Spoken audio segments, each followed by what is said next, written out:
ये कहानी मेरे दोस्त विशाल ने मुझे सुनाई थी, जो उसके बचपन की सबसे डरावनी याद है। उस वक्त विशाल का परिवार एक छोटे से गांव में रहता था। गांव के बाहरी किनारे पर एक पुराना टूटा फूटा घर था, जो हमेशा वीरान रहता था। लोगों का मानना था कि उस घर में बुरी आत्माओं का वास है, और वहां जो भी गया वो फिर कभी वैसा नहीं रहा जैसा पहले था। वो घर गांव में खौफ की मिसाल बन चुका था, और कोई भी उस घर की तरफ देखने तक से डरता था।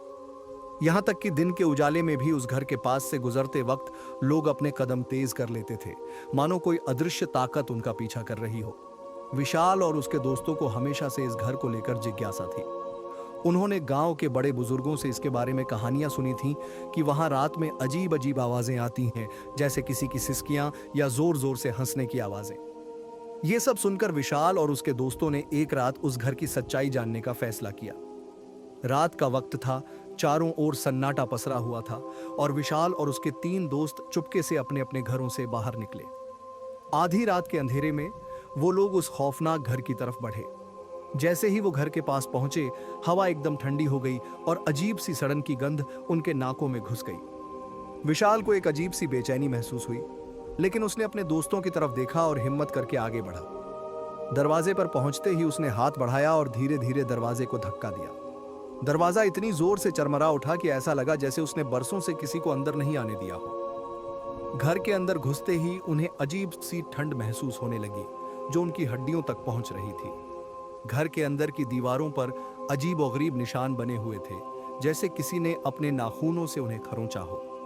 कमरे के कोनों में धूल जमा हुई थी और मकड़ियों के जाले लटक रहे थे। हर कदम के साथ उन्हें ऐसा महसूस हो रहा था जैसे कोई उनकी हर हरकत को देख रहा है।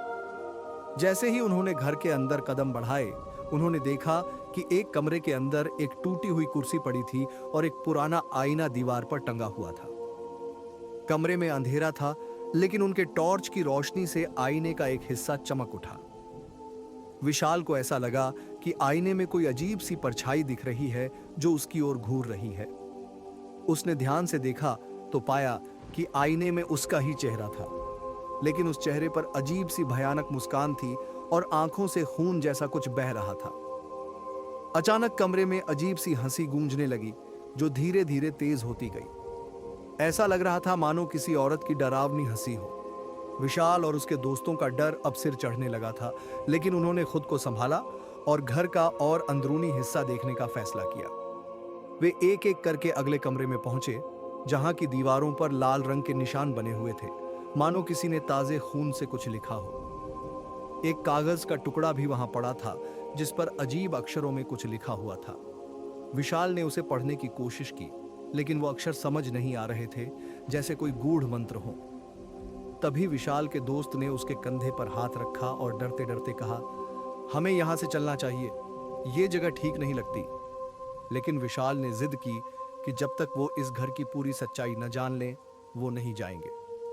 तभी एक धीमी आवाज में किसी ने उनका नाम पुकारा, विशाल। वो सब एक दूसरे की तरफ देखने लगे, क्योंकि वहां कोई और तो था ही नहीं। फिर अचानक दरवाजे की तरफ से तेज आंधी चलने लगी, मानो कोई उन्हें वहां से बाहर निकालना चाहता हो। लेकिन जब उन्होंने भागने की कोशिश की, तो दरवाजा अपने आप बंद हो गया और चारों तरफ सन्नाटा छा गया। तभी उन्होंने देखा कि दीवारों पर बने निशान धीरे धीरे खून में बदल रहे हैं, और वो खून फर्श पर बहने लगा। सभी दोस्त डर के मारे कांपने लगे, लेकिन बाहर निकलने का कोई रास्ता नहीं दिख रहा था। विशाल ने हिम्मत करके टॉर्च की रोशनी घुमाई। तभी उसे एक औरत की परछाई दिखाई दी, जो धीरे धीरे उनकी ओर बढ़ रही थी। वो औरत सफेद कपड़े पहने हुए थी, उसके बाल बिखरे हुए थे और उसकी आंखें लाल हो चुकी थीं, जैसे वो सदियों से सोई न हो। उसके चेहरे पर एक डरावनी मुस्कान थी और उसकी उंगलियां मानो विशाल की ओर इशारा कर रही थीं। उसने धीरे धीरे अपना हाथ विशाल की तरफ बढ़ाया और उसकी आंखों में घूरने लगी। विशाल की हालत इतनी खराब हो गई कि उसका शरीर सुन्न पड़ गया और उसकी सांसें थमने लगीं। उसकी आंखों के सामने सब कुछ धुंधला होने लगा। दोस्तों ने उसे खींचने की कोशिश की, लेकिन वो औरत इतनी ताकतवर थी कि विशाल को अपनी ओर खींच रही थी। तभी विशाल को एक जोरदार झटका लगा और वो होश में आया। उसने देखा कि दरवाजा अब खुल चुका था और उसके दोस्त उसे खींचते हुए बाहर ले आए थे। जैसे ही वे सब बाहर निकले, उन्होंने महसूस किया कि गांव के कुछ बुजुर्ग खड़े होकर उनकी ओर देख रहे थे। उनमें से एक बुजुर्ग ने गहरी सांस लेते हुए कहा, हमने तुम लोगों को उस घर में जाने से मना किया था।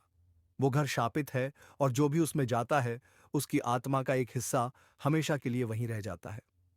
उस रात के बाद विशाल और उसके दोस्तों ने कभी उस घर की तरफ रुख नहीं किया। तो दोस्तों, यह थी आज की कहानी। आपको कैसी लगी हमें कमेंट में जरूर बताना।